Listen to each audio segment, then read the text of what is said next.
Les vengo a compartir un relato que me pasó hace unos días. Estaba jugando a las escondidas con mis hermanas y con unos primos.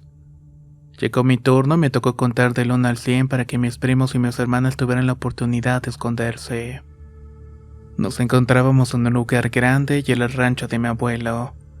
Para esto eran aproximadamente las 6 de la tarde y ya con este cambio de horario se hacía de noche muy temprano. Cuando terminé de contar empecé a buscarlos y ya los había encontrado todos los primos.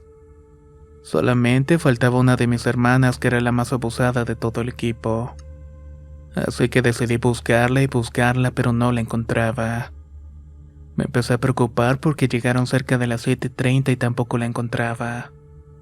Mis primos y mis hermanas empezaron a buscar y nos dieron las 8 de la noche. Le gritábamos que había acabado el juego y que había ganado y que saliera, pero nada. Entonces le pedí ayuda a mi papá y a mi madre para que me ayudaran a buscarla. Ellos estaban bastante preocupados de que no aparecía hasta que encontramos una pequeña cabañita en el monte. Se alegraron porque pensaron que allí estaba, pero cuando llegamos no había nada. Empezamos a revisar toda la zona, pero no había huella de mi hermana. Yo estaba empezando a llorar porque no quería perder a mi única hermana que era la más amable conmigo. Así que empezó a orar y a pedirle a Dios de que apareciera. Gritábamos su nombre, pero no teníamos ninguna respuesta. Decidimos ir a una laguna que estaba detrás de la cabaña de mi abuelo, pero por desgracia nos topamos con una mujer que estaba toda cubierta de blanco. Parecía incluso que acababa de salir de una boda. Mis papás, mis primos y yo nos acercamos a preguntarle si no la había visto, aunque se nos hacía raro que anduviera una mujer en el terreno del abuelo. Por ahí no vivía nadie más y tampoco había lugar de eventos. Únicamente había ganado y animales silvestres. Para esto eran las 10 de la noche y todavía no había respuesta. Nos acercamos a la mujer y le preguntamos si no había visto una niña, pero no tuvimos tampoco una respuesta de esta. Mi papá, desesperado, agarró a la mujer por los hombros y sacudiéndola le estaba preguntando: ¿Dónde está mi hija? ¿Dónde se encuentra? Pero su cuerpo se terminó desvaneciendo frente a nosotros. Mi papá se espantó demasiado y se le puso la piel chinita y luego se escucharon unos lamentos muy lejanos. La mañana siguiente nos levantamos muy temprano para buscar a mi hermana y estábamos tan preocupados y tristes porque pensamos que se la habían robado, ya que por donde vivíamos antes habían robado bastantes niños. Todos fuimos a la comisaría para preguntar si no la habían visto, ya que a mi hermana le gustaba pasar mucho por ahí ya que trabajaba nuestro tío.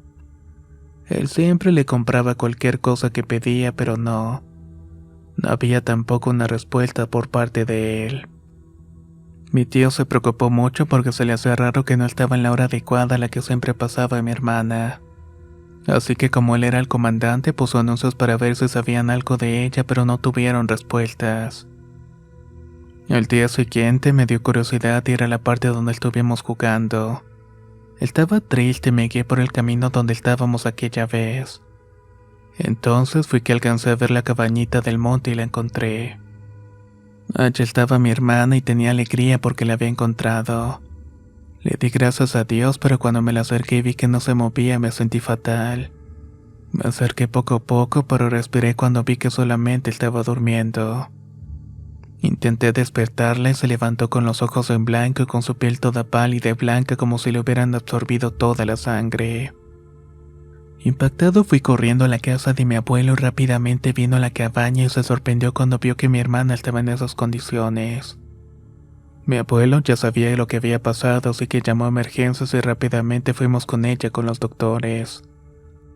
Nos dijeron que había sobrevivido 6 días tomando orín de ratas y que le había dado hepatitis. Mis padres ya estaban en el hospital porque le habíamos informado y le conté a mi padre lo que ya había visto. Él no me creía y pensaba que había sido aquella mujer que habíamos visto anteriormente. Así que decidió ir al mismo lugar esa noche, pero no había nadie. No había rastro de esa mujer y por desgracia mi hermana falleció en la madrugada. Nunca supimos qué era lo que tenía realmente. Solamente nos dijeron que había bebido mucho orín y heces de rata. Así que yo me la pasé una semana entera encerrado en mi cuarto y casi no comía ni bebía. No convivía con mis amigos porque había perdido a alguien de mi sangre. Pero no solamente alguien, era mi hermana y era la preferida. Siempre nos apoyábamos en todo. Yo la llevaba a la escuela y ella me hacía mi desayuno porque mi papá trabajaba. Así que yo me quedaba a cargo de todas mis hermanas. Pero nosotros seguíamos dudando de la causa de su muerte.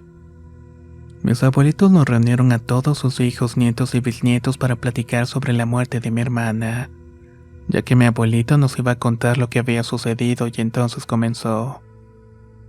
Se dice que aquí sale una mujer de blanco que persigue mucho a los niños, que ésta se los roba y luego les quita el alma.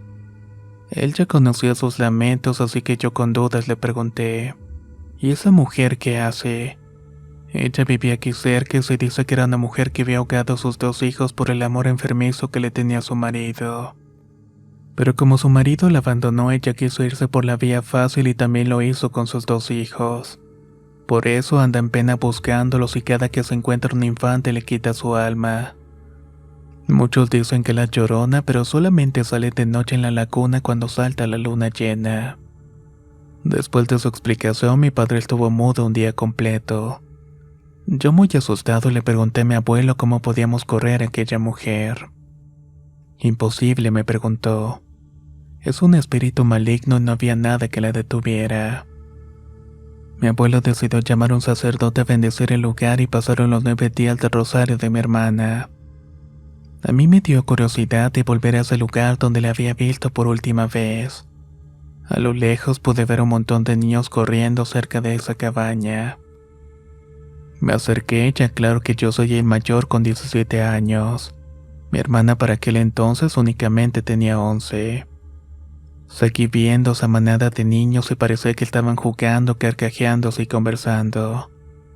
Llegué y quise intervenir y les hablé, pero cuando voltearon sus rostros estaban demacrados. Se encontraban arrugados, con ojeras pronunciadas y unas manos desgastadas. Los cuerpos de estos se veían perturbadores, así que salí corriendo inmediatamente de aquel sitio. Volteé y me venían siguiendo, logré subirme a un árbol, pero se pusieron en la base e intentaron treparlo. Se pusieron a empujarlo y a patearlo como queriendo tumbarlo. Yo me puse a gritar por ayuda, pero nadie me estaba escuchando. Niños, déjenme en paz, por favor. Les decía, pero en realidad no sabía qué diablos era eso porque no parecían humanos. Desesperado y al borde de las lágrimas los empecé a insultar y les grité muy fuertemente y desaparecieron por un momento. Pero otros seres salieron del monte y desaparecieron y otros se tiraron en el lago. Después de unos minutos de calma me animé y bajé del árbol de un brinco. Caí y salí corriendo rápidamente a la casa de mi abuelo y de inmediato le dije lo que había visto. Él me respondió que eran duendes. ¿Duendes?, pregunté. Un duende es lo que viste y son los hijos del diablo. Solamente se la pasa molestando a las personas y robándose a los niños. Dicen que si una duende se enamora de ti, estás acabado. Solamente te queda ir con un curandero para salir de todo aquello. Yo me espanté y le dije que ya no aguantaba más y que me habían pasado cosas bastante feas. Todo desde haber estado jugando a las escondidas. Quiero vengarme de todo lo que han hecho. Quiero encontrar a aquella persona, exclamé. A los 15 días volví a ir a esa pequeña cabañita para ver si volví a toparme con algún niño, pero no me topé con nada. Le eché fuego y llevaba alcohol con un encendedor. Cuando empezó a arder se escuchaban unos gritos de unos niños y supuse que eran los llamados de los duendes que había visto anteriormente. Me dirigí hacia los lamentos, pero no vi nada. Sinceramente estaba nervioso y continué caminando hacia donde estaban los lamentos. Pero pasaron quizás 2 horas cuando me di cuenta que estaba muy perdido. No encontraba salida, estaba rodeado de puros árboles, monte y el sol arriba de mí. Gritaba por ayuda hasta que vi a un señor y esperaba que fuera un campesino, pero no reconocí y me dijo: «Hijo, ¿qué es lo que haces aquí?» «Nada, es que escuché unos lamentos de unos niños como pidiendo ayuda». «Chamaco, tú estás espantado». «¿Pero de qué?», contesté. «Quizás viste algo, quizás te pasó y por eso andas perdido». «No, le estoy diciendo que de verdad estoy escuchando voces. Se lo juro, No estoy espantado. Pero yo llevo 14 años trabajando aquí y nunca he escuchado nada, me dijo el campesino. Me animé a confesarle lo que había pasado. Lo que pasa es que le eché fuego a una cabañita y fue cuando empecé a escuchar los lamentos. Me puse a seguir el ruido hasta que me quedé perdido. Será mejor que vuelvas a tu casa, me dijo, y entonces me encaminó hasta la salida. Llegué sano y salvo a la casa de mi abuelo y cuando llegó mi papá del trabajo aproximadamente a las 6 de la tarde me dijo: ven, vamos hacia ese lugar, a la laguna. Ya no volvamos, papá, le dije, pero él estaba terco y me dijo: ándale, vamos, yo llevaré un palo y tú te llevarás un machete. Y también por si las dudas, también dame una cuerda. Acepté nervioso y esperamos que fueran las 10 de la noche y también mi abuelito se unió al equipo de búsqueda. Queríamos capturar a aquella mujer que no nos había contestado. Tú te quedas acá, yo aquí y tu papá te quedas en aquella esquina, dijo mi padre. Cuando vimos que la mujer venía caminando se nos hizo raro porque se oía mucho ruido a cada paso. Mi abuelo dijo que fuéramos a atacarla y cuando emprendimos el avance se desvistió y era un hombre ordinario. ¿Qué le hiciste a mi hija?, gritó colérico mi padre. Yo no le hice nada, señor. Mi papá lo agarró con el palo y se le atacó en la cabeza. Dime dónde está ahorita o te aniquilo aquí mismo. Está bien, yo lo hice, confesó el tipo. ¿Y por qué lo hiciste, desgraciado? El señor no contestaba, así que yo lo golpeé con el machete en el lomo, pero mi abuelito me dijo que me detuviera. Así que tú eres el que se hacía pasar por la llorona, le dijo mi abuelo, pero el hombre seguía sin contestar. Tú fuiste quien le dio orina de rata a mi hermana, grité exasperado, magándolo con el filo del machete. Dios, sí fui yo, lo confieso. Entre los tres lo capturamos, lo amarramos y lo llevamos a la comisaría. Mi tío el comandante lo vio, escupió al suelo y entonces le dijo: tú eres el que le ha hecho tanto daño a los niños en toda la zona, ¿verdad?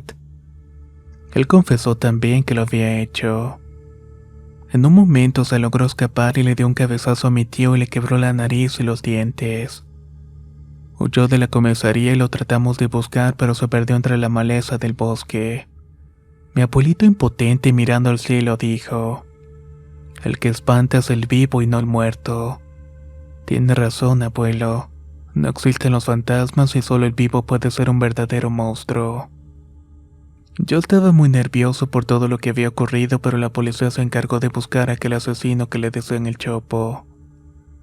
Pero lamento, abuelito, y esos horribles seres que vi que fueron entonces. Eran todas las almas perdidas de los inocentes niños que habían fallecido por aquel bastardo. Me respondió con lágrimas en sus mejillas. Tendremos que hacerle una misa para todos los niños para que puedan descansar en paz, ya que también tu hermanita está con ellos. Terminó de decir mi abuelo entre un largo suspiro. Esa misma semana mis abuelos, mis abuelos y mis primos y toda la familia en general y varios pobladores con sus hijos desaparecidos ofrecimos una misa a los santos. Decidí acercarme a la tumba de mi hermana y llevarle unas flores para decirle lo que habíamos hecho, que habíamos encontrado a su asesino y que la comisaría estaba en su búsqueda. A esta persona la encontraron, pero realmente no fue condenada por la justicia. Ya no tenía el perdón de Dios y tampoco del hombre.